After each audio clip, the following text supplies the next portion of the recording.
Thanks for joining us for another edition of Weekend Winners, proudly brought to you by One Equine. We go back to Albion Park on Saturday night. Again, big numbers, 11 races, and we kick off at 5:14. In this edition of Weekend Winners, we're going to speak with Matty Elkins and Taleah McMullen. Matty E jumps in the hot seat to go through his book of drives. He's got a busy night ahead of him on Saturday night, 11 races, and he's going around in most, if not all. Matty, appreciate the time. Thanks, Chris. Pleasure as always. I would have a shave if I knew I was coming on. We're going for that chiselled look anyway, so it's all good. He's a shadow player in this first race. Last start winner. He went head-to-head with Classy Washington up the home stretch last week. Were you confident that you were going to win that battle? Yeah, I was actually. I was sort of pretty confident going into the week, and the run and his track work was real good through the week. So I was pretty confident with the horse, and sort of always felt, although it sort of got the better of him a couple of times up the stretch, I was confident he'd find enough on the line. Since he's been under your care, he's been really good. He's adapted well to Albion Park. Yeah, he's been a little surprised. You know, he come up with the ambitions to win that QO, and he's done that, but he probably is going a little better than we thought he would. Okay, so this is a good challenge in front of him this weekend. Gate 11, full field, 2,138 metres. Yeah, this is tough on Saturday. The gate doesn't help, and Melton Beach looks a class runner in that race. He sort of gets into that well, and he's at a different level at the moment, so it's going to be pretty hard, but he is racing well. Okay, I've got to ask, what is it with you and the progeny of shadow play? You seem to excel with these shadow play horses. I don't know what it is, but I love them. So it might have been a bit to do with Bulldog Hanover recently, but no, I do love me shadow plays. Every time I see one for sale, I try and get my hands on it. Okay, race 2, a horse you know well, Just Josh, and you reunite with this guy. He's drawn gate 5. That's a sticky gate for him, isn't it? Yeah, it's sort of not much we can do, I think. It's pretty even field, and there's a bit of gate speed under us, so we'll probably just be looking to tuck him in and give him a soft trip and see if we can hit the line. Yeah, as always, he's always thereabouts. He never runs a bad race, Just Josh, and so you just need that little bit of luck and a good tempo, but maybe you get that with Heston Zoolander drawing the front line. Yeah, that's right. Looks to be some speed in it, which is what he needs. If they run it even, run that first half, 27, 29, that's what he needs and likes. So if we get that sort of tempo, I'm sure he'll be running on. Okay, race 3, you're driving, number 3, Scotch and Eyes, Vic Frost, Gale Geese, and they've got their team going well. This guy's no exception to that as well. He's been placed these past 2. Is he ready to strike? Yeah, his recent efforts have been good there on a Saturday night. Barrier 3 probably gets the opportunity to use him up early, I'd say. Doesn't look to be a whole lot under him. If we can use his speed early and get him to the fence and sort of weigh it up from there, I think he'll race well enough. Okay, last week, 3rd. How did you sort of grade that effort last week?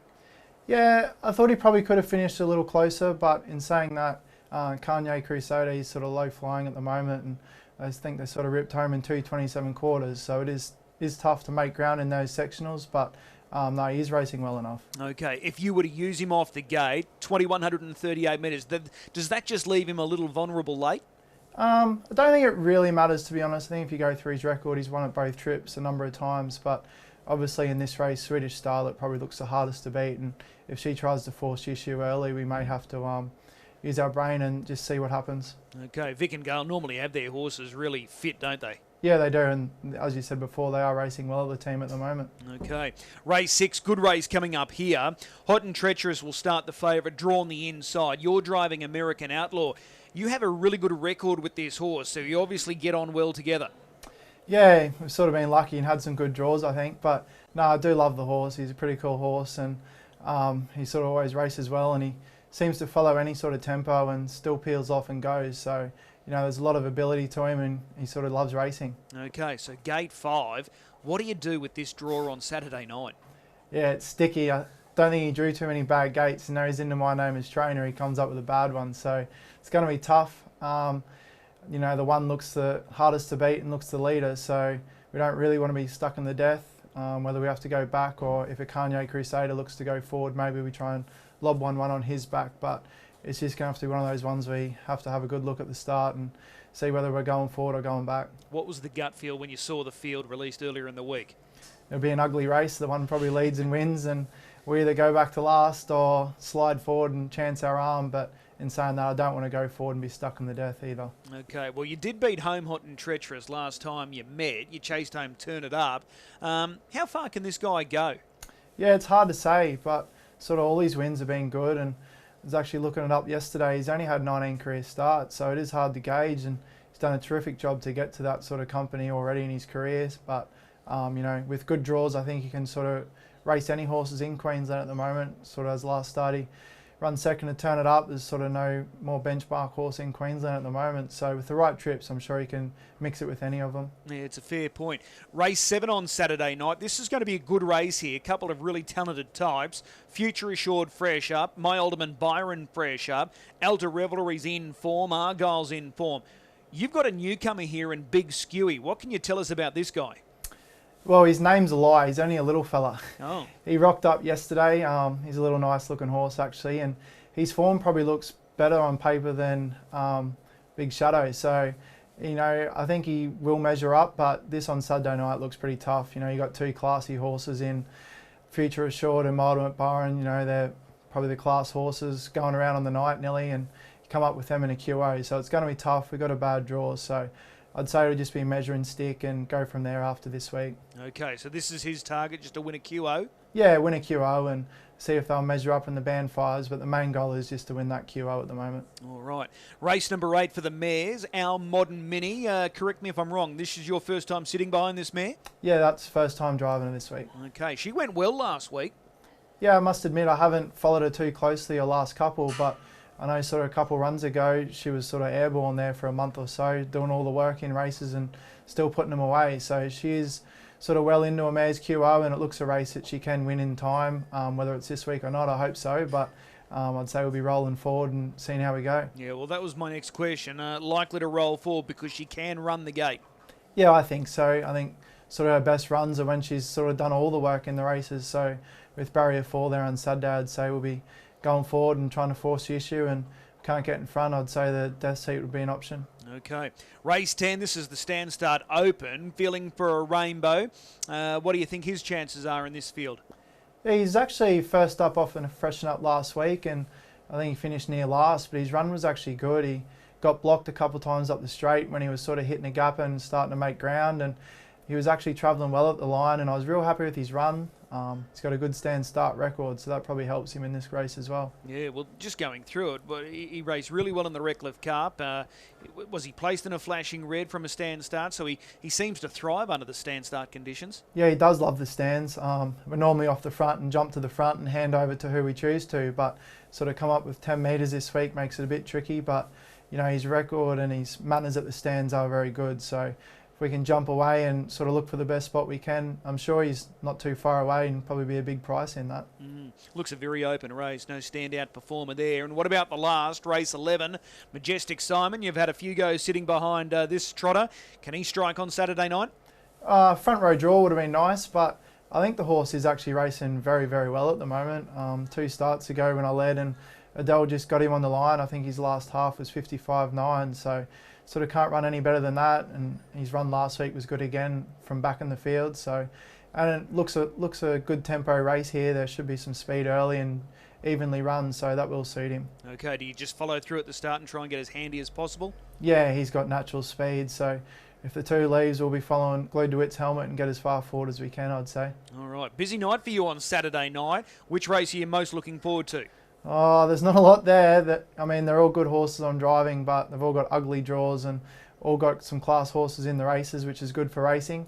But probably Majestic Simon's probably the best winning hope. Okay, we'll be patient. Race 11, number 9, Majestic Simon. Matty, as always, appreciate the time. We'll see you trackside. Thanks, Chris. Pleasure as always. Taleah McMullen now joins us to go through her book of drives for Saturday night, and she's in the hot seat. Taleah, appreciate the time. No worries. Red Right Hand is your first drive on Saturday night, coming up in this Garrard's Horse and Hound final. A former Kiwi, you must have been thrilled with that first up effort. Yeah, I thought he was really good. I thought he'd run a pretty nice race, but you never quite know what to expect when they're first up, especially in Australia. It's a different style of racing, but he handled it really well. Yeah, chased home a horse that you know well in What a Roller, and he cut out some blistering sectionals, in particular over the last half, and your guy was really hitting the line well. Yeah, I usually drive Roller. He's a pretty nice horse and I like him, but I want to stick with Red Right Hand going forward, so I thought I better drive him, and he was pretty impressive. He was forced to come deep there over the latter stages, so with this draw on Saturday night being on the peg line, what are you expecting? I think he'll run a really good race. I think probably looking at his New Zealand form as well, he'll probably be better off of the fence. So I'm excited. I think it's a really good draw for him. I'm not sure whether the one will hold or not, but it's been racing really good. Well, he's on the back up from winning on Wednesday night. Our action man, what's the early gut feel? Do you think he will try and hold the lead with the one? Well, he's been racing really good. Like, he led last start and won, and sat parked the start before and raced good. So I think he might try and hold the lead. Ideally, you do want him holding the lead, don't you? I really hope he does, but there is some nice horses drawn the front line as well, so it just depends what they want to do. Okay, it looks like this race will generate tempo, so that looks a given. That's going to suit your guy. Yeah, I think it'll be a really good draw for him. He'll just be looking for gaps late. He's trained on well? Yeah, he seems to pull up really good, so I'm looking forward to Saturday. Okay, he's a good style of horse just looking at him as well. Yeah, he's pretty cruisy, like he's really nice to have around the stables and deal with, so hopefully he continues to step up and make a nice racehorse. Okay, any expectations long term, or you're just looking for that nice Saturday night horse? Probably at this stage just a nice Saturday night horse would be pretty ideal. Yeah, Trent's his dad and his dad's partner own him, so yeah, really good to have a bit of quality in the stable, and yeah, nice to be able to train him. Okay, fingers crossed he does a good job. I'm sure he will. What about race 6? You're driving so extra here. You know this big guy well. This is a strong field, and he's drawn out. So what are the thoughts here? Oh, the draws are not ideal, but he's racing really well. I kind of said his last couple starts, he probably just needs a draw. I thought he was really strong to the line last start and a bit unlucky. But yeah, the draw does not help at all. Not really too sure where we'll be, but I'm guessing probably back a little bit, which doesn't help. But he felt really strong last week and probably just needs a bit of luck. Okay, well, that was the obvious question. Are you likely to float forward, or are you looking to go straight back? I think maybe in that sort of race, go back, but it is hard to make up ground. Probably have to see what happens as well, but I think he's probably maybe a little bit better in those stronger races if you can just go back on him and hopefully maybe get a card up or something like this week. Yeah. Hot and Treacherous drawn Gate 1. He's likely to be running a scorching time, isn't he? Yeah, I think he's going to be pretty hard to beat this week. Okay, well, that's so extra there in race 6. Let's go across to race 11. Sticking with that red theme, Red Castleton in the trot. He's drawn the inside of the second row in a mobile trot over the mile. So how does it sort of play out? You're drawn to follow out Hammer Sun, so he's probably not the horse you want to be following through at the start behind? I'd much rather be drawn there than 7. He loves it on the fence. I actually don't think he's won a race for us that he hasn't come off of the fence. So he loves the fence. So I was happy when I seen that draw.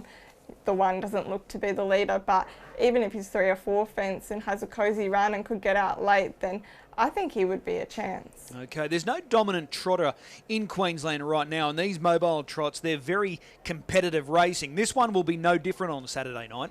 Yeah, that's right. There's a couple handy ones there, and Red was probably a little bit disappointing last start, but he definitely can do it, and I think that sort of draw suits him to a T. Okay, so you were a little disappointed last start? Yeah, I think he pulled a bit hard early. I don't know if he choked off a little bit. I think like those runs going back quite a while ago in Sydney, he was disappointing, and we probably thought that he pulled too hard early, and he hadn't been that keen lately. So yeah, I probably put it down to he just pulled a bit hard early and yeah, didn't finish off. But prior to that, he'd been racing really well, so hopefully he gets back into some form Saturday. Okay, and just looking at this field, it's quite a deep race, so that should ensure that there's a good tempo throughout? Yeah, and it always helps when they're running good times to be on the fence and get a nice little suck along, so that should suit him. Okay, well, they're the 3 drives for you on Saturday night. Which one are we most looking forward to? I don't want to put the voodoo on it, but hopefully Red Right Hand, I think, especially if the 1 holds up, but either way, he should get a pretty nice trip. Okay, that's race 5, number 8. Taleah, as always, really appreciate the time. We'll see you trackside. Thank you. As always, a big thanks to both Maddie and Taleah. We wish them the very best of luck on Saturday night. Time now to find a good thing or two. And I really like this 3-year-old race, many of which are shaping up towards Oaks and Derby features throughout the Constellations in July. And I'm keen on number 2 for Real Life. He's fresh up, but he looked good in a recent trial at Albion Park. He only went up against pretty much unraced 2-year-olds, but he won by a huge margin, but looks super fast over the latter part. 26-1 his final quarter. I think he gets the lead here from gate 2, and he's the horse they have to run down. So race 9, number 2 for Real Life, the good gamble. As I said, 11 races, big on numbers there. It's a good quality card. We'll see you trackside, our first race, getting underway at 5:14.